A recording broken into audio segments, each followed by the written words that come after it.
기록은 총 몇 장으로 되어 있습니까? 예? 22장. 예, 전체를 한번 보는 겁니다. 1장부터 22장까지 되어 있습니다.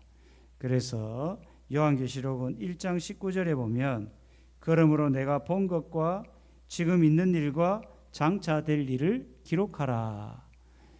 그래서 내가 본 것, 지금 있는 일, 장차 될 일을 이렇게 요한이 기록한 게 요한계시록이다. 그래, 기록한 것은 뭘 중심으로 기록했습니까? 예수 그리스도 중심으로 기록을 했다는 겁니다. 그래서 지금 본 거는 요한이 본 예수 그리스도, 너무 영광스러운 그리스도를 보고 요한이 어떻게 했습니까? 기절을 해버립니다. 우리 하나님을 본다는 것은 죽는 건데 그 죽은 것처럼 기절했다는 겁니다.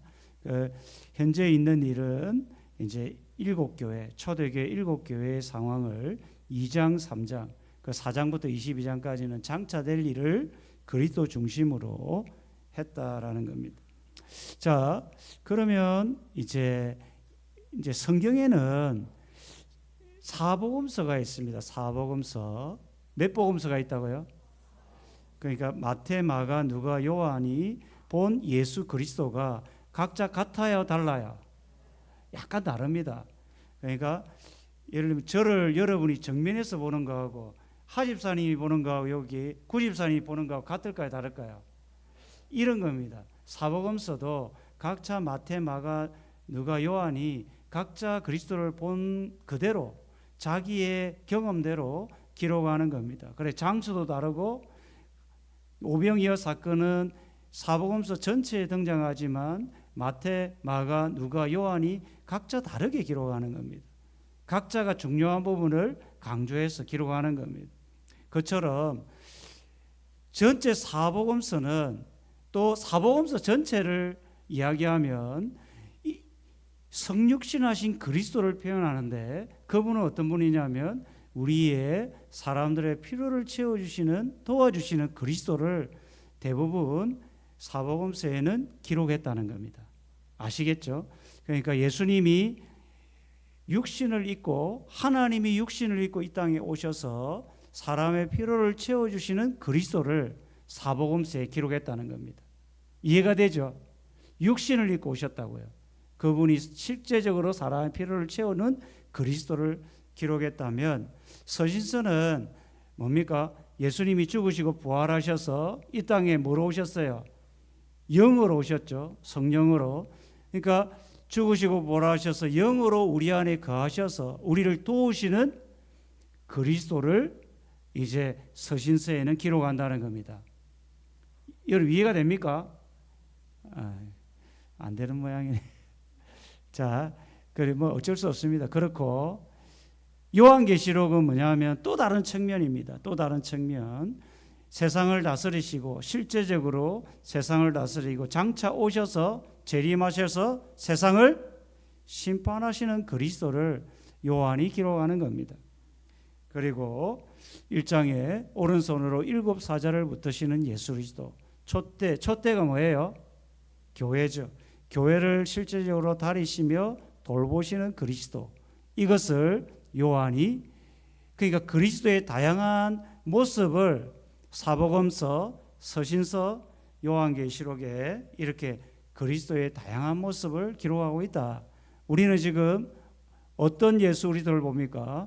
요한계시록에 나타나는 그리스도, 세상을 다스리시고 심판하시는 그리스도를 봅니다.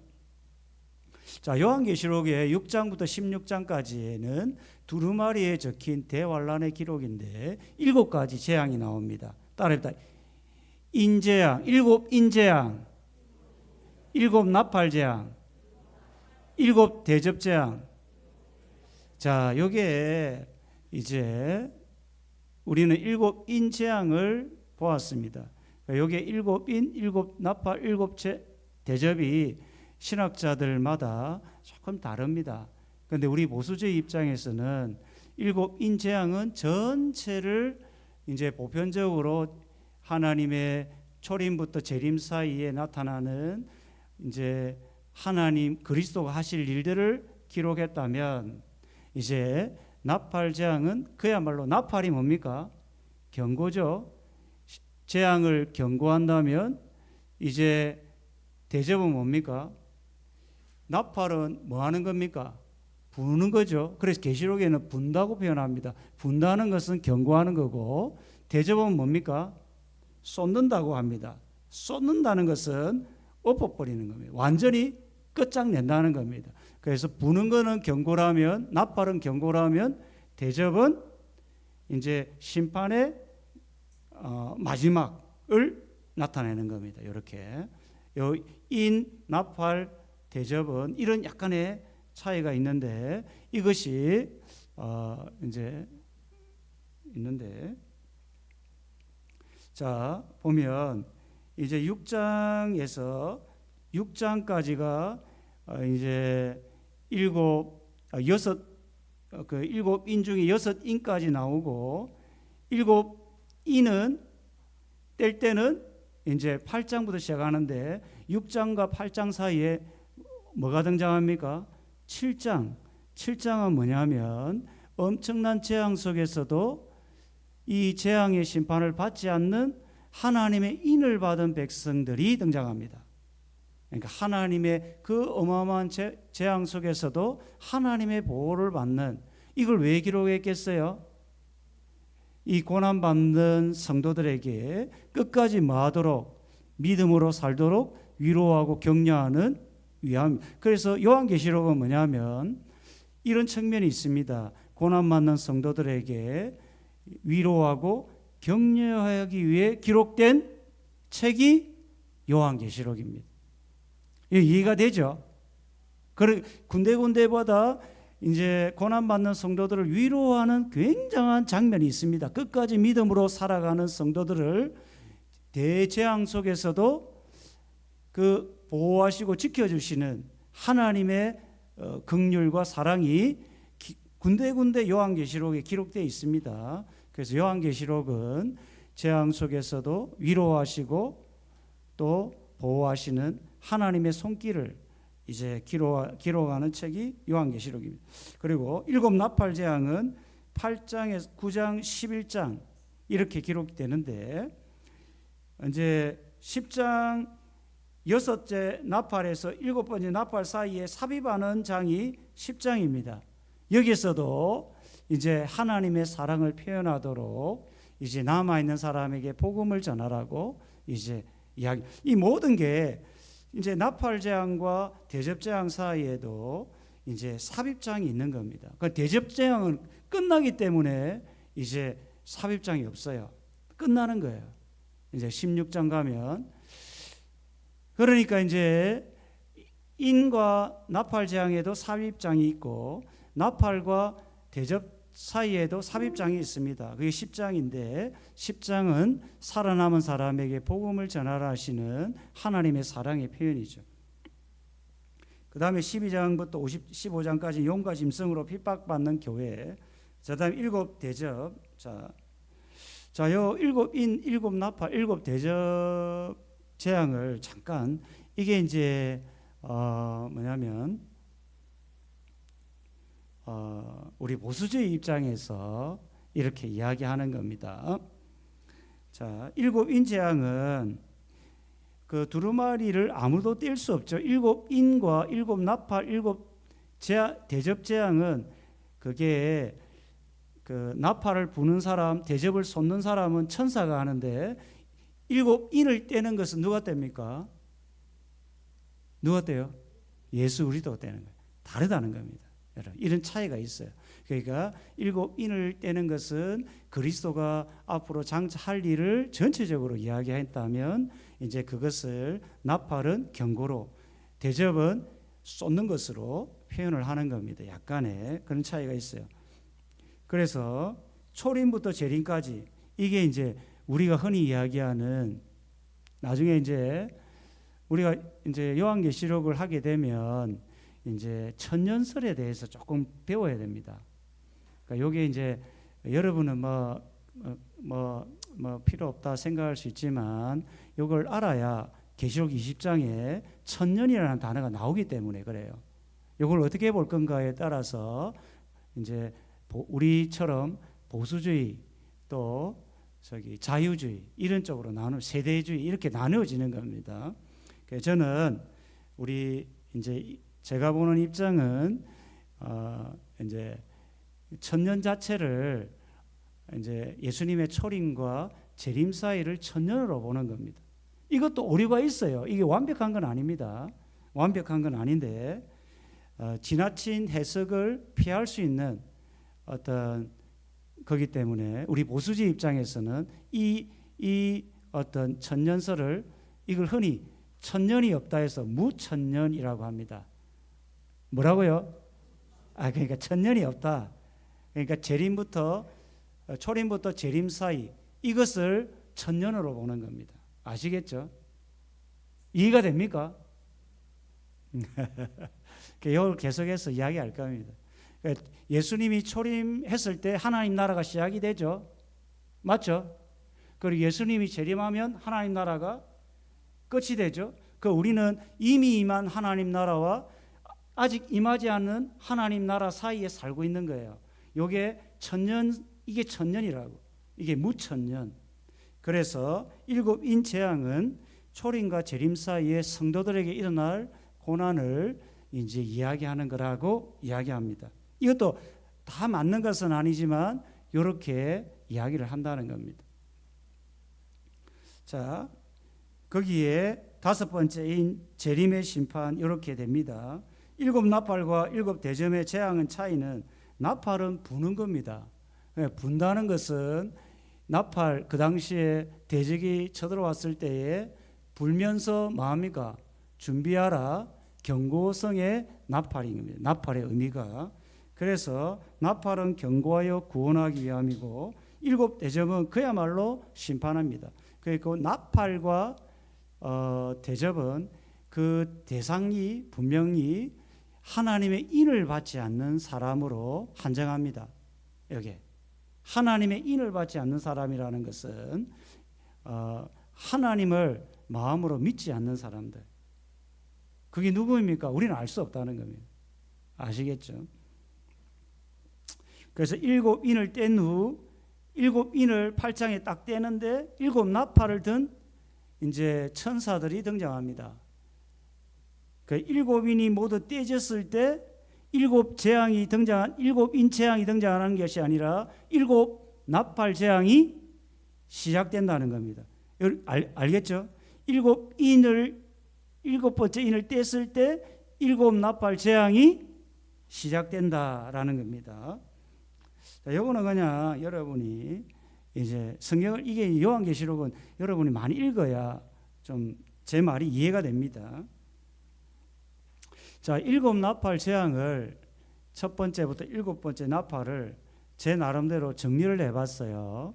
자, 독특한 특징은 3분의 1, 3분의 1, 3분의 1, 3분의 1이 등장합니다.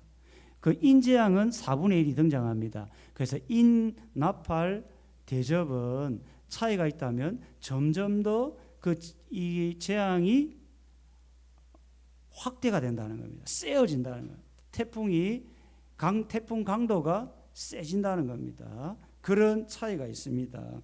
그래서 첫째 나팔과 넷째 나팔 사이는 팔짱이. 제가 지금은 뭐 하냐면은 숲을 보는 겁니다. 성경. 여러분 숲을 보는 거예요. 아시겠죠? 숲을 보고 이제 조금 살피는데 팔짱에는 이제 자연에 대한 재앙입니다. 자, 일곱 인은 사람에 대한 재앙이 시작이 됐다면 약간 비슷한데 네 마리의 말이 등장하죠. 일곱 인 재앙에 기억합니까? 여기는 그때는 사람을 대상으로 하지만 일곱 나팔은 대상이 자연의 재앙이 이루어집니다. 물론 뭐 자연에 대한 재앙을 이루면 그 재앙이 고스란히 누구에게 자연이 재앙을 받으면 인간도 고통을 당하죠. 뭐 연결하지만 어쨌든 이 첫 번째는 이 재앙도 이제 우박 재앙이 떨어지는데 우리도 중국에 보면 어마어마한 우박이 떨어져 사람이 많이 죽었죠. 그렇게 그처럼 우박 재앙인데 이 우박하면 우리가 어떤 거를 생각합니까? 우박 재앙이 언제 있었어요? 출애굽 때 10가지 재앙. 그러니까 애굽에 여러분 이게 이제 이게 10가지 재앙은 단순한 재앙이라기보다는 장차 하나님이 하실 최후의 재앙을 예표하는, 그래서 나팔 재앙에 이 출애굽기에 나오는 10가지 재앙이 많이 반복해 등장합니다. 그러니까 출애굽기의 10가지 재앙과 이 마지막 재앙은 아주 유사합니다, 여러분. 그러니까 축소판이라고 할 수 있죠. 그래서 우박, 또 제가 3분의 2 불타고, 또 불타는 큰 산은 나중에 이제 볼 건데, 불타는 큰 산은 화산이겠죠. 그게 막 떨어지고, 바다, 그 다음에 큰 별, 불타는 큰 별, 그 다음에 해, 달, 천체가 이렇게 첫 번째로 네 번째까지는 자연에 대한 재앙이고, 다섯째, 여섯째, 일곱째는 인간을 대상으로 재앙을 내립니다. 자, 이것도 이렇게 여러분 나중에 보시면 되고, 자, 나팔 재앙을 조금 더 이렇게 보면 계시록 8장부터 11장까지 나팔 재앙이 있는데, 시간적으로 7인의 사건이 일어난 후 7 나팔 재앙이 일어나는 것이 아니다, 이렇게 우리가 봅니다.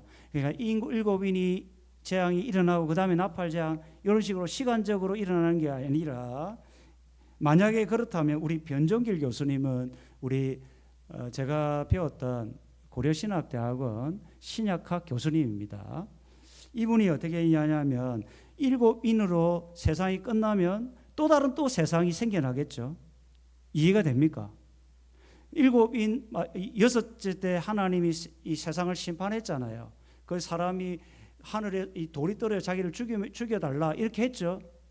그 또다시 뭔가 세상이 생겨가지고 또 심판, 이게 이래 되면 세상 역사가 끝나고 또다시 세상 역사가 시작되는 윤회설이 된다는 겁니다. 그래서 이런 거는 있을 수가 없다. 시간적으로 7인이 끝나고 또 7 나팔이 끝나고 대접재앙이 생겨, 이런 게 아니라는 이야기입니다. 이해가 됩니까? 석준아, 이해가 돼요? 다시 한번 설명해 볼게요. 그러니까 이게 여섯째 인에 그 재림시에 일어날 심판을 하는 거예요. 6번째 인을 뗐을 때 재림시에 일어날 엄청난 재앙을 하나님 퍼부어버려요. 그러니까 이 재앙을 내렸는데, 세상에 심판이 임했는데 또 나팔 재앙이 새롭게 시작이 되는 겁니다. 세상 역사가 또 새롭게 시작되어 또 심판을 하는 겁니다. 그러면 이미 하나님 심판했는데 또 세상 역사가 시작되고 또 심판하면 이게 윤회가 된다는 겁니다. 세상 역사가. 그렇게 되지 않고 이 일곱 인과 나팔과 이 대접은 굉장히 우리가 이해할 수 없을 정도로 이렇게 반복되는, 이렇게 어떤 반복되면서 그 재앙의 강도가 세워지는, 시간적인 순위 아니고 반복되면서 강도가 세워지는 그런 측면의 의미다. 그 정도 이해를 좀 하시면 좋을 것 같아요. 아시겠죠? 좀 이해가, 이 정도 여러분 이해하면 좋겠습니다. 이게 이제 나팔 대접재앙을 3번 반복해서 내용이 점차 이 내용이 확장된다는 것은 그 재앙의 강도가 세워진다. 여기에 이제 인과 나팔 대접의 차이는, 인은 예수님이 떼시고 나팔과 대접은 천사가 떼는 거예요. 이런 차이가 있다는 겁니다. 자, 7 나팔을 재앙을 다시 한번 정리하면, 첫 번째부터 넷째 나팔까지는 자연계에 임하는 재앙이고, 다섯째, 여섯째에는 정신적인 영적인 재앙, 인간에게 임하는 재앙인데 가장 심각하죠. 자, 모든 재앙은 불신자이므로 성도와 두려워할 일이 아니다. 자, 7 나팔의 재앙의 특징을 우리가 지금은 이제 전체를 보는 겁니다. 하나님의 주권을 강조합니다. 하나님으로부터 심판의 나팔을 부여받습니다. 그러니까 이 어떤 천사가 자기 마음대로 세상을 심판하는 것이 아니라 철저히 하나님의 통제하에, 하나님의 주권 아래 세상을 심판하는, 그때와 그시 강도도 하나님의 주권하에 심판, 누구를 심판할지도 하나님이 정한다는 겁니다. 이게 나팔재앙의 특징이죠. 이 나팔재앙뿐 아니라 하나님의 심판의 특징입니다. 그래서 자연에 대한 심판을 통해 모든 만물의 주권자는 하나님이다. 두 번째, 이 나팔 진행이 어떻게 시작되냐면 성도들의 기도 응답. 성도들이 뭘 기도합니까? 우리 인재앙할 때 제단 밑에서 자기를 이제 악한 사람들을 뭐 해달라고, 심판해 달라고 기도하죠. 여러분 기억을 하셔야 돼요. 그 기도에 대한 응답으로 나팔 재앙이 시작이 되는 겁니다. 우리 나팔 재앙을 보면 그래요, 여러분. 그러니까 나팔 재앙은 성도들의 기도에 대한 응답으로 나팔 재앙이 진행이 됩니다. 그 다음에 하나님을 대적하는 세상과 우상 숭배에 대한 심판이다. 그리고 회개를 촉구하는, 그 나팔 심판은 전체에 대한 심판이 아니고 대접은 그냥 퍼부은다면 3분의 1이 해당되는, 그러니까 나팔을 불어서 경고해서 그들이 뭐하도록, 회개하도록. 자, 나팔 재앙 전 상황을 우리 잠깐 빨리 넘어가겠습니다. 여러분이 이제 이게 굉장히 이야기하기가 좀 어려운 게 시간이 30분 내에 이거 다 끝내야 되기 때문에 들을 사람은 빨리 듣고 그래 해야 됩니다. 이게 일곱째 인을 떼실 때 하늘이 반시간쯤 폭풍 전야의 고요함, 이 이제 변종길 교수, 우리 교수님 중에 이 떼실 때 그러니까 하나님의 심판이, 음흉한 심판이 임할 때 하늘이 반시간 동안 그냥 폭풍 전야 같은 조용함이 이루어진다는 겁니다. 그리고 7 천사가 7 나팔을 받는 겁니다. 그러니까 하나님으로부터 받습니다. 하나님의 주권이죠. 천사 마음대로 심판하지 못하는 겁니다. 하나님의 명령이 떨어지기만을 이 천사들이 기다리는 겁니다. 나팔 불기 전에 나팔 불기 전에 아주 이게 나와요. 이제 8장 1절에서 5절 보면 성도의 기도와 향과 향을 성도의 기도가 금왕류에 담깁니다, 여러분. 우리의 기도가 그냥 끝나는 게 아니에요. 담겨가지고 어떻게 되냐면 이제 금제단에 드리고자 하는데 기도와 향이 누구의 손에 딱 되냐면 천사의 손으로부터 어디로 올라갑니까? 하나님께로 올라가는 거예요.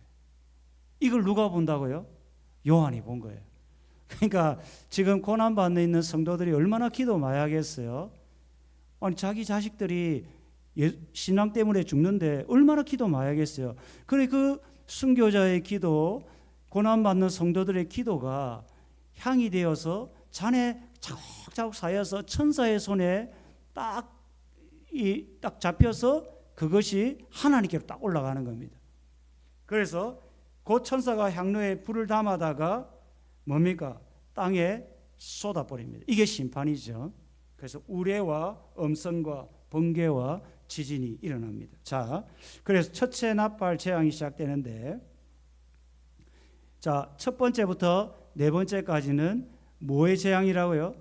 자연에 대한 재앙입니다. 자연 재앙. 그래서 이게 인재앙과 약간의 차별이 있는 겁니다. 자, 피 섞인 우박과 불이 나와서 땅을 쏟아집니다. 자, 물이 아니라 불로 심판하는 것은 노아 언약입니다. 노아 때 하나님 무지개 언약을 통해서 다시는 물로 심판하지 않는다라고 약속하셨어요. 불이 나와서 땅에 쏟아버립니다. 그리고 우박재앙, 7번째 애굽의 10가지 재앙 중에 7번째 재앙이 우박재앙인데 그 재앙은 애굽에만 내렸는데 하나님이 장차 마지막 때에는 이 전 세계에 우박을 쏟아버리는 거죠. 그래서 땅의 3분의 1, 이제 수목의 3분의 1 불에 타버려 생태계가 파괴가 됩니다. 그래서 수목풀이 사라져서 동물의 생존이 불가능하여 어떻게 됩니까? 우리는 이제 고기 먹기가 고기 좋아하는 사람 있죠? 먹기가 힘들어집니다. 안타깝게. 인간의 양식 공급에 극심한 문제가 생기는 겁니다. 자, 그 다음에 두 번째 재앙, 바다가 파괴되는 재앙입니다. 불 붙는 큰 산은 뭐겠어요? 화산이죠. 네, 화산이 바다에 던져져서 바다의 3분의 1이 뭐가 됩니까? 피가 되는 겁니다. 자, 그래서 바다의 피조물이 뭐겠어요? 생선 아니겠어요? 그러니까 두 번째 재앙으로 우리는 뭐 먹기 힘들다? 회 좋아하는 사람 있죠? 저도 이제 해 먹기 힘들어요. 제가 생선 회값이 최고가를 날릴 겁니다. 이게 이제 그 나일강의 10가지 재앙 중에 나일강이 뭐가 됩니까? 피가 되죠. 그 재앙이 마지막 때는 나일강뿐 아니라 전 세계적으로. 그러니까 10가지 재앙은 하나의 장차 주님이 하실 심판의 축소판. 예.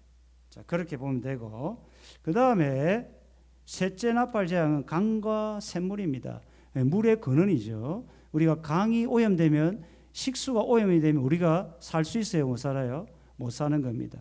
세 번째는 결국은 식수 오염으로 물을 사 먹기 힘든 시대가 온다는 걸 나팔 재앙. 그래서 우리가 지금 물을 구하기 힘든 나라가 있어요, 없어요? 있죠. 그게 전 세계적으로. 그때는 이제 경고죠, 경고. 하나님께 돌아오라.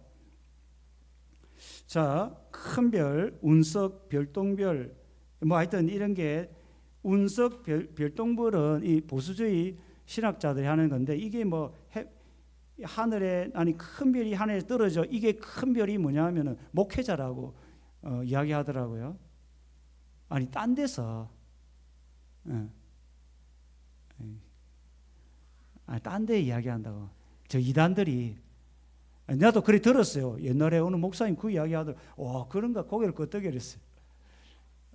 그럴 수 있거든요. 근데 우리는 실제로 이게 운석, 별똥별이 떨어져서 이제 강들이 오염이 된다는 거죠. 그들은 목회자가 하늘에 떨어져 가지고 이게 교회가 병들고 이런 식으로 엉뚱한 이야기를 하는데, 어쨌든 별의 이름이 선숙이다. 쓴맛을 내고 도끼가 있는 풀이다. 그래서 이게 강에 떨어져서 사람들이 수질 오염으로 엄청난 죽음을 겪게 될 거다. 오늘날도 점점 수질이 물 먹기가 힘듭니다. 우리가 어릴 때는 수돗물을 그냥 먹었죠.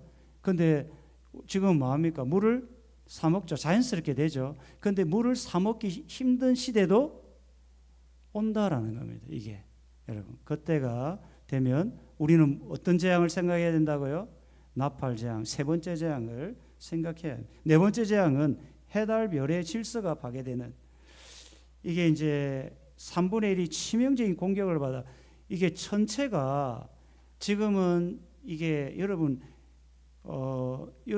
어떻게 생각할지 모르겠지만 가끔 뉴스를 보면 이 천체가 문제가 있다라는 보도를 가끔 봅니다, 여러분. 예, 그런 거 여러분 안 보셨어요? 그러니까 이게 지금 치명적인 공격을 받아 빛을 잃고 어두워집니다. 낮 3분의 1이 비춤이었고 밤도 그러는, 그게 이제 생태 환경은 파괴되고 대재앙이 나타나는데, 이 흑암, 그러니까 흑암 재앙이죠. 흑암. 이게 언제 있었습니까? 애굽의 10번째 재앙 중에 마지막 9번째 재앙이 흑암 재앙 아닙니까? 이 흑암이 이제 마지막 주님이 심판할 때는 전 세계적으로 일어난다라는 겁니다. 자, 나팔 재앙 속에서 우리가 갖는 소망이 있습니다. 뭐냐? 하나님은 한 번에 뭐하지 않는 분이다. 심판하지 않는 분입니다. 왜냐하면 아까 나팔 재앙 볼 때 숫자가 등장하는데 몇 분의 몇요? 3분의 1. 그러니까 나팔 재앙은 3분의 1만 재앙. 그러면 얼마가 남습니까? 3분의 2가 남아있다. 아직 희망이 있다는 겁니다. 그러니까 회개의 기회를 주시는 게 뭐라고요? 나팔 재앙. 그러니까 나팔은 부는 겁니다. 부는 거. 불러서 뭐 하라고? 회개하고 돌아오도록. 그래서 믿음이 약한 성도들, 고난 중에 있는 성도들, 또 이 당시에는 배교한 성도들이 많았습니다. 배교한 성도들. 그러니까 하나님을 버리고 세상으로 간 그 성도들에게 믿음으로 살도록 위로하고 격려하는 말씀이 나팔재앙입니다. 자, 두 번째, 하나님은 성도의 기도를 들으시고 응답으로 심판하시는 분이다. 우리가 정말 악한 사람들에게 고난받을 때, 우리가 기도할 때 하나님은 그 우리의 기도를 그냥 땅에 버리지 않으시고 다 차곡차곡 담습니다. 여러분이 자녀를 위해서, 자신을 위해서, 교회를 위해서 나름대로 기도하는 것들이 오늘 요한계시록에 보면 금화양로에 차곡차곡 담깁니다. 여러분 꼭 기억하시기 바랍니다. 그 때가 되면 하나님이 응답하시고 우리에게 은혜를 베풀어 주신다라는 겁니다. 자, 다섯째, 여섯째, 일곱째 나팔 재앙은 좀 다릅니다.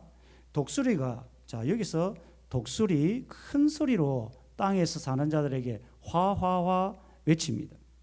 이 독수리는 성경에 종종 등장하는 새입니다. 하박국 1장 8절에는 신속하고 강력함을 가진 새다. 그러니까 독수리를 등장하는 것은 하나님의 심판이 신속하고 강력함을 독수리를 통해서 표현하는 겁니다. 또 독수리는 시체가 많은 곳에 등장하는 새입니다. 그래서 하나님의 심판이 임하면 수많은 사람들이 생명을 잃을 것이다. 독수리로 표현하고, 또 신명기, 예레미야, 호세아에는 이 독수리 자체가 재앙이나 심판을 상징하는 겁니다. 그래서 요한은 독수리로 이 환상을 이 자기의 언어로 표현하죠. 하나님이 보여준, 요한에게 보여준 그 환상 계시죠. 이게 계시를 인간의 언어로, 인간이 이해할 수 있는 언어로, 특별히 유대인들이 쉽게 이해할 수 있는 언어로 표현을 하는데, 그게 뭐예요? 독수리로 표현한 겁니다. 독수리가 큰 소리로 땅에 있는 자들은 뭡니까? 누구예요? 이마에 인을 받지 않는 자들, 그 자들에게 화화화 있으리라 외칩니다. 자, 그래서 첫 번째와 네 번째 나팔 재앙은 자연계의 파괴에 대한 것이라면, 다섯 번째, 일곱 재앙은 사람을 직접 공격해서 사람을 죽게 될 재앙이다라는 겁니다. 자, 다섯 번째 나팔 재앙부터 또 한번 보면, 여기서 땅에 떨어진 별 하나가, 자, 계시록 8장 10절에는, 자, 우리는 그냥 팍팍 넘어갑니다. 여러분 다음에 또 여러분이 계시록을 볼 일이 있으면 보세요. 이 별은, 이 계시록 8장 10절에 셋째 나팔 때 떨어진 별은 물질입니다. 아까 봤죠? 운석이라고요. 그런데 여기는 그 인격체로 의인화시킵니다. 그러니까 하나의 인격을 가진 존재로 별을 이야기하는 겁니다. 이게 여러분 이런 겁니다. 요한은 지금 하나님이 엄청난 예수 그리스도가 장차하실 일에 대한 계시를 보여줬는데, 그걸 인간의 언어로 표현한 겁니다. 이해하도록. 여러분 어떻게 하나님이 보여준 그 어마어마한 그림 언어, 환상을 글로 표현하는 게 여러분 쉽겠어요? 어렵겠어요? 예? 어렵잖아요. 어려운 거예요. 여러분이 지리산을 가거나, 쉽게 말하면 여러분이 저를 그림으로 보죠. 얼굴 보잖아요. 그러면 다양하게 저를 표현하는 거예요. 그렇죠. 근데 요한은 아주 하나님의 은혜죠. 성령의 감동으로 아주 치밀하게 표현합니다. 그래서 이 별을 그로 의인화시킵니다. 의인화, 사람으로, 인격체로 표현합니다. 그래서 하늘에서 떨어진 별이 뭐냐? 하늘에서 떨어진 별이 뭐냐? 사단이라고 이야기합니다. 우리는 예수님도 누가복음 10장 18절에 뭐라 하냐면, 사단이 하늘에서 떨어지는 것을 보았노라 이렇게 이야기합니다. 그래서 이 하늘에서 떨어진 별을 사단, 그의 이름은 이제 요한이 이야기하죠. 아바돈이 뭐냐면 파괴자, 땅에서 모든 것을 부숴버리는 존재. 여러분, 파괴자가 누구겠어요? 사단이죠. 그래서 사단이 무적행은 한자입니다. 한자. 무는 없을 무, 그리고 저는 바닥저, 바닥이 없다는 겁니다. 바닥이. 그리고 갱은 구덩이. 그러니까 바닥이 없는 구덩이 있어요, 없어요?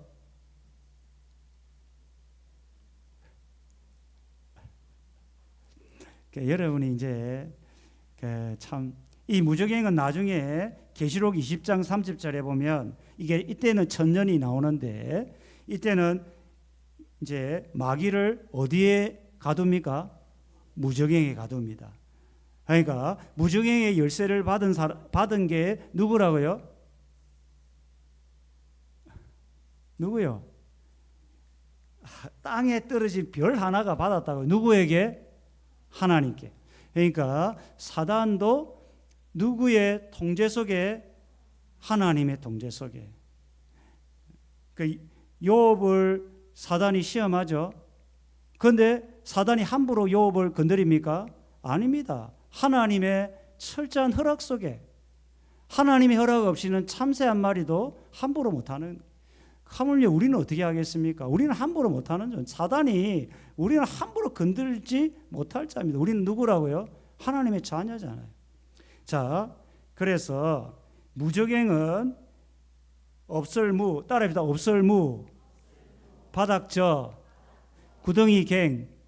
그러니까 무적행은 바닥이 없는 구덩이. 그 무적행입니다. 그 바닥이 없으면 어떻게 돼요? 그러니까 이제 거의 뭐 살 수 없는, 바닥이 없으니까 어떻게 살겠어요? 그러니까 무적행을 표현했다는 겁니다. 거기에 누구를 가뒀다고요? 마귀를 가두는 겁니다. 그런데 그 열쇠를, 무적행의 문을 여는 열쇠를 하나님 누구에게 줬다고요? 사탄에게 줬다는 겁니다. 그러니까 사단은 하나님의 허락 안에 역사한다. 자, 그런데 이 사단이 뭘 엽니까? 무적행을 엽니다. 열면 그 안에서 뭐가 나오겠어요? 이게 이제 재앙이 시작되는데 여기서는 황충이 올라오는 거예요. 연기와 함께. 그럼 이게 뭐겠어요? 결국은 사탄의 졸자들이겠죠. 졸개들. 여러분 이해가 안 되죠? 그래, 여러분 뭐 넘어갑니다. 집에 가서 한번 읽어보세요. 여러분 성경을 읽어봐야 이게 이해가 됩니다. 이게 요한계시록을 저는 수도 없이 읽어봤어요. 자, 그 악한 영이라고 표현합니다. 무적행에서 구덩이에서 올라오는데 사단이 문을 열어서 올라옵니다. 악한 영이 올라오는데 이 악한 영이 왜 올라오겠어요? 심판하기 위해서 올라오는 겁니다. 누구를요? 이마에 인을 받지 않은. 그러니까 이런 겁니다. 이마에 인을 받지 않은 사람들은 하나님께 속했어요? 사단에게 속했어요? 그러니까 이 이마에 인을 받지 않았으니까 사단에 속아서 살아가던 사람, 사단이 자기를 도와줄 거라고 생각하고 사단에 속아서 살아가는 사람은 결국은 누구 때문에 망하는 겁니까? 마귀 때, 사단 때문에 망하는 겁니다. 이게 성경의 진리입니다. 하나님에게 붙들린 사람은 하나님 때문에 승리하고 구원받고 영생 축복을 받는데 이마에 인을 받는 사람들은, 그런데 하나님께 붙들림 받지 않고 마귀에 붙들림을 받은 사람은 결국 마귀에게 죽임을 당합니다. 그게 이게 5번째 재앙인데, 이제 연기와 나와서 이 연기는 매형과 다릅니다. 그래서 황충은 메뚜기 있고 합니다. 여러분 이 메뚜기도 애굽의 10가지 재앙 중에 8번째 재앙이 무슨 재앙입니까? 메뚜기 재앙입니다. 그러니까 애굽에 내린 재앙은 장차 예수님이 이 내릴 재앙의 축소판입니다. 그래서 성경은 다 연결이 돼 있어요. 연결이. 창세기부터 요한계시록이 마치 우리가 머리부터 발끝까지 한 생명체가 연결이 돼 있죠. 맞죠? 따로 안 놀죠. 그처럼 성경이라는 것은 창세기 따로 요한계시록 따로가 아닙니다, 여러분. 하나로 유기체적으로 존재하는 게 성경이라고요. 그 구약 따로 신약 따로가 아니고 다 하나로 연결되어 있어요. 그래서 창세기를 보면 요한계시록을 알 수가 있어요. 자, 요거는 또 나중에 할 이야기가 때 있으면 이야기하겠습니다. 황충재앙은 이제 애구에 내린 재앙보다 더 강력한 재앙으로 달아옵니다. 그 황충의 꼬리에 뭐가 달려 있어요? 이제 정갈은 뭡니까? 꼬리에 뭐가 있어요? 독침이. 정갈에 맞아봤어요? 한 방에 갑니다. 사람을 죽이는 권세가 누가 있다고요?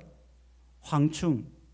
자, 그래서 황충의 공격 대상을 이야기하죠. 뭐랍니까? 4절에 보면 이마에 인을 받지 않은 사람. 그러니까 그 마음에 하나님을 모시지 않은 사람. 이거 그냥 입으로 하나님 믿습니다, 이게 아니고 정말 하나님을 믿는 사람. 그래서 고난 중에도 고난을 딱 당했을 때 이 사람이 정말 하나님 믿는 사람인지 표가 나잖아요. 정말 하나님을 믿은 사람, 생명 다해 하나님 믿는 사람, 그 사람이 이마에 인을 받은 사람이라고요. 이 사람들에게 세상에서는 고난을 받지만 하나님의 심판의 때에는 그들은 고난에서 제외가 됩니다.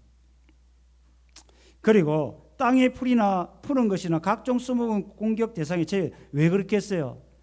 남아있는 사람이 먹고 살도록. 이게 긍휼이죠. 나팔재앙은 경고입니다. 경고. 완전히 끝내지를 않는다는 겁니다. 황충도 끝까지 하나님의 명령에 움직이죠. 그런데 황충의 공격 기간이 제한되어 있습니다. 몇 개월요? 5개월. 그러니까 하나님이 마지막까지 나팔을 통해서 그 남아있는 사람들을 뭐 하려고? 회개하고 구원하도록 하나님의 사랑이 담겨져 있어요. 그래서 오원, 이 오자는 우리가 성경에 완전수가 있어요. 3이 완전수고 또 4가 완전수고 7이 완전수고 10이 완전수입니다. 왜냐하면 3은 삼위일체, 4는 동서남북, 3 더하기 4는 뭡니까? 7. 그러니까 완전수 7이 완전수고 7 더하기 3은 10이죠. 10도 완전수예요. 그래서 10은 완전수인데 10의 절반은 5죠. 부족함의 수라는 겁니다. 하나님은 심판을 할 때 모자라게 좀 부족하게 심판하는 게 나팔재앙이라고. 그걸 5개월로 이야기를 하는 겁니다. 자, 그 다음에 황충의 모양을 이야기합니다. 황충의 모양. 자, 전쟁을 준비한 말과 같다. 황충이 뭐같이 생겼다고요? 말. 재앙을 사람을 죽이기 위해서 말. 머리에는 자, 이게 중요하죠. 관은 관인데 무슨 관? 금입니까? 금이 아닙니까? 금이 아니라는 겁니다. 이게 중요하죠. 황충은 금관을 쓴 게 아니고 우리 어린 양 예수는 금관을 쓰는데 악한 마귀는 관은 관인데 금과 비슷한 관을 쓰는 겁니다. 그러니까 그리스도와 비슷한 모양을 갖는다는 겁니다. 이게 참과 거짓을 참 구분하기 힘든 존재라는 겁니다. 그 다음에 얼굴은 어떤 얼굴? 이거는 뭐냐면 황충이 지각을 가졌다는 겁니다. 이성을 가졌다는 겁니다. 아주 똑똑하다는 겁니다. 그 다음에 여자의 머리털 같은, 그러니까 이게 뭐냐면 매우 아름답고 매혹적이라는 겁니다. 이게 바울은 뭐라 했습니까? 사탄을 광명의 천사라고 했죠. 그러니까 황충은 막 여러분 막 이런 게 아니고 딱 보면 너무 그 어떤 매혹적인, 그 사람이 다가가면 꼬리로 확 죽여버리는 이런 존재. 그리고 이빨은 사자입. 그러니까 아주 매혹적이기 때문에 이걸 나중에 보면 음녀라고 표현합니다. 음녀. 요한계시록의 뒤에 음녀는 아주 매혹적인 여자입니다. 그런데 사람들이 매혹적이니까 음녀에게 사람들이 몰려가니까 어떻게 됩니까? 사람들이 음녀에게 먹혀 죽는 거죠. 그 황충도 마찬가지입니다. 아주 매혹적이기 때문에 광명의 천사처럼 보이기 때문에 다가가서 죽는 거죠. 그런데 호신경은 가슴의 보호막인데, 그런데 뭡니까? 철 호신경 같은 호신경, 그러니까 가슴을 방어하는데 약점을 발견할 수 없는 그런 걸 차고 있다. 그 다음에 날개들의 소리는 병거와 많은 말들이, 이게 뭡니까? 병거, 전차입니다. 전차의 바퀴 같이 요란한 소리, 달려가는 소리와 함께 많은 말들, 그러니까 황충의 수가 적다 많다는 겁니다. 엄청난 황충들이 달려와서 사람들을 3분의 1을 죽여버린다. 그리고 정글 같은 꼬리와 쏘는 쌀, 꼬리에는 독침이 달려서 쏘는데 이걸 몇 개월 동안? 5개월 동안. 자, 황충의 소속을 이야기합니다. 황충의 소속 11절에 무정에게서 나온 황충은 사단의 하순이라고 이야기하죠. 그래서 무정행의 사자의 이름은 히브리어로 아바돈, 헬라어로 아블루온. 그러니까 이 사단은 멸망케 하는 자. 그 사단의 세계에도 뭐가 있다는 겁니까? 조직이 있다는 겁니다. 임금이 있고 하수인이 있다는 겁니다. 이걸 표현하죠. 아주 사단이 문을 열면 일사불란하게 마귀들이 튀어나와서 황충처럼 사람을 공격한다.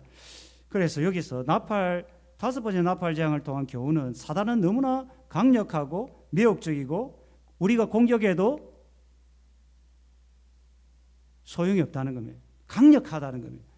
그리고 믿지 않는 사람들을 향한 하나님의 심판이 무시무시하고 황충의 세력이 아무리 강해도 하나님의 주권 안에 움직이고 황충의 기간은 5개월은 마지막 회개의 기회를 주시는 하나님의 손길. 그러니까 심판정에도 하나님은 뭐 하는 겁니까? 그들을 구원의 기회, 긍휼을 주시죠. 그리고 우리가 하나 재앙 속에도 하나님의 인을 받았다는 사실, 이것이 얼마나 감사할 일인지 깨닫게 되는. 자, 6번째 보면 성도들의 기도와 순교자의 호소에 대한 응답으로 재앙이 시행합니다.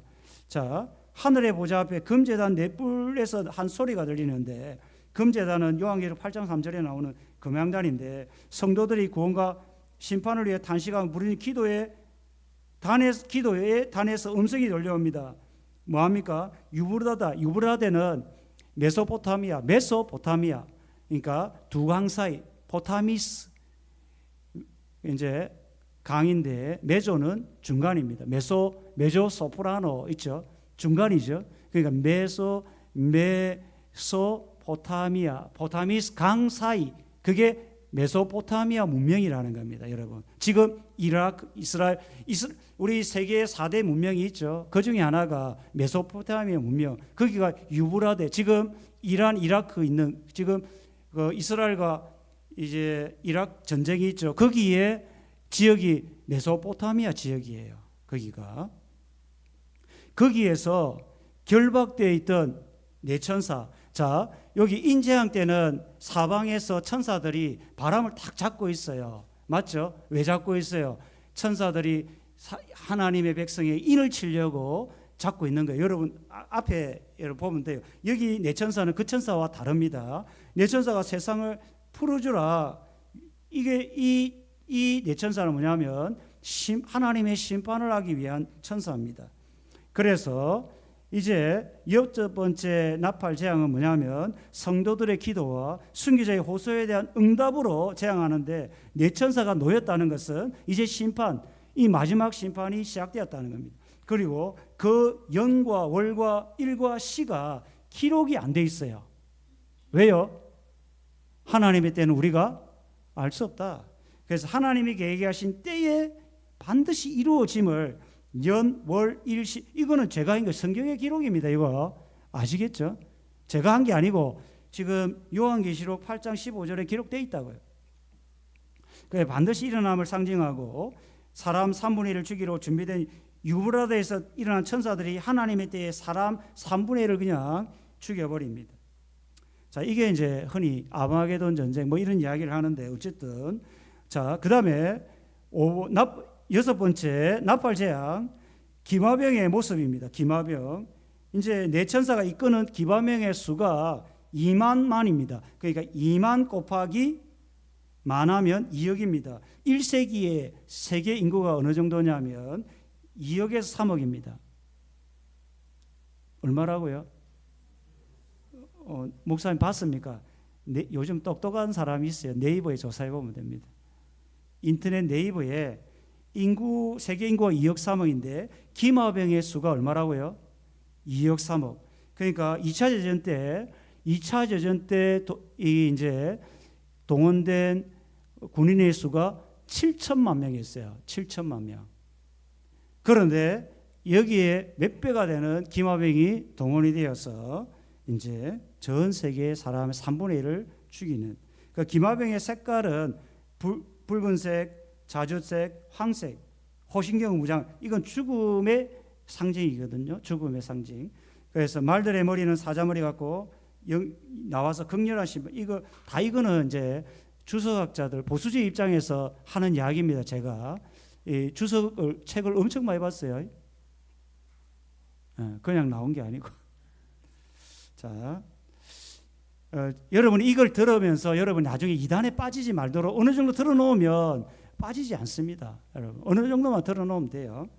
자, 그 규모는 뭡니까? 세지양, 불과 연기와 유황으로 사람 3분의 1을 죽이는데 1분을 심판해 남은 사람 회개를 촉구합니다. 말들의 입은 쭉 그래서 말들의 힘이 마귀에게 그늘 두고 있음을 암시하고 계시록 19장 9절에 예뱀이요 이렇게 돼 있습니다.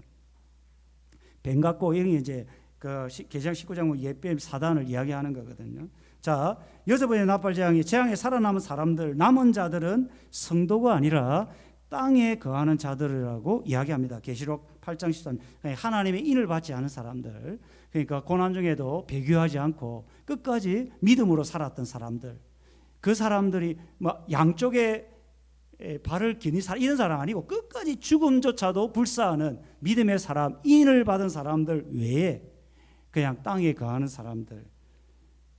그 사람들이 구원 얻기를 원하시는 하나님을 이제 우리가 볼 수 있죠. 남은 자들. 그러니까 나팔 재앙 속에서도 어떤 사람이 남아 있다고요? 남은 사람이 있다는 겁니다. 그래서 이 나팔 재앙은 경고고 대접 재앙은 뭐라고요? 심판의 마지막이라는 거예요. 그러니까 나팔 재앙에서 남은 사람들을 마지막에 회개하도록 하시고 그거 안 되면 대접으로 어떻게 한다고요? 쏟아가지고 끝나는 그렇죠. 나팔은 경고고 대접은 심판의 끝 마감이라는 겁니다. 자, 그 남은 자는 심판을 보고도 회개하는커녕 뭐합니까? 귀신. 그러니까 이게 참 심판을 보고도 사람들이 뭘 안 합니까? 야, 이게 하나님의 은혜가 아니면 회개가 안 됩니다, 여러분. 자기를 못 봅니다. 그러니까 여러분이 회개하죠. 지금 뭔가 회개가 있죠. 자기의 신앙이 보이고 회개가 있다면 그 은혜라고요. 옆에 사람이 죽어도 사람은 회개 안 한다고요. 이게 하나님의 말씀입니다. 그 남은 사람은 뭐 한다고요? 하나님 안 찾고 살인과 복술과 음행과 도적질. 하나님 은혜가 아니면 구원을 얻을 수도 없고 뭐 할 수도 없다? 회개할 수도 없다는 겁니다. 자, 마지막 이것만 보고 끝내는 겁니다. 여섯 번째 나팔 재앙을 통한 교훈은 하나님은 성도의 기도를 들으시고 악인을 심판하는 분이시다.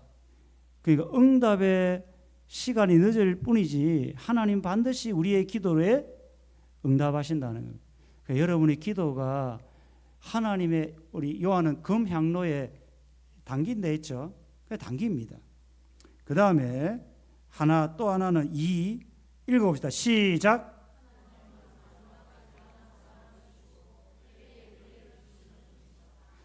마지막까지 남은 사람을 두시는 겁니다. 다 끝내는 게 아니고. 지금은 뭡니까? 구원을 얻을 기회입니다. 지금 우리가 구원을 기대해 회개하고 구원을 얻을 기회, 회개의 시간을 갖는 게 복입니다. 솔로몬의 실패는 그가 회개하지 않았던 겁니다. 회개한다는 것은 큰 은혜고 복입니다. 그 다음에 하나님 믿는 사람을 심판 중에도 보호하시는 분이다. 그러니까 이게 제가 적었는데 하나 읽어봅니다. 4. 이게 정답입니다. 여러분, 우리가 구원받은 것은 전적인 은혜입니다. 은혜입니다. 회개하는 것도 은혜입니다. 진짜 은혜입니다. 우리 성경을 보면 볼수록 은혜입니다. 하나님의 심판을 보고도 회개는커녕 우상숭배, 음행, 살인, 도적질 하나님 안 찾습니다. 이게 인간입니다. 여러분이 지금 회개가 있고 감사가 있고 또 신앙으로 살아가고자 하는 열정이 있다면 뭐라고요? 은혜입니다. 나의 나된 것은 여러분 잊지 마십시오. 여러분 자랑하지 마십시오. 교만하면 안 됩니다. 절대 하나님 앞에 교만하면 안 됩니다. 정말 내가 잘된 것 하나님의 은혜다. 잊지 마십시오. 사도 바울이 끝까지 위대한 사도로 살았던 이유 중에 하나가 있다면 겸손, 하나님의 은혜임을 알았기 때문입니다. 오늘 여러분 막 여기까지 힘든 시간 보냈습니다. 자, 사실 제가 오늘 좀 목이 이게 이제 좀 불편해서 제가 여러분 다 앉았죠? 좀 조용조용히 한 거는 제가 오늘 자꾸 말을 하다 보니까 목이 조금 불편해서 막 큰 소리를 쳐야 벌떡벌떡 일어나는데 조용조용히 했어요. 그래 해주시고 우리 이제 혹시나 찬양 부를 때 제가 큰 소리를 못 합니다. 잘 목이 내일 새벽기도도 하고 예전에 큰 사모님이 제보고 목사님 제가 새벽기도 설교를 못했어요. 왜냐하면 목이 가버려가지고 그래가지고 사모님이 내보고 목사님 제발 큰 소리로 기도하지 마세요. 월요일 새벽기도 그래 제가 이제 한 3일 새벽기도를 이랬어요. 기억할지 모르겠지만 그래 저도 그러니까 여러분 목이 괜찮은 분은 좀 큰 소리로 찬양도 하시고 기도해 주시면 감사하겠습니다. 우리 박수하면서 찬송가 180장 하겠습니다.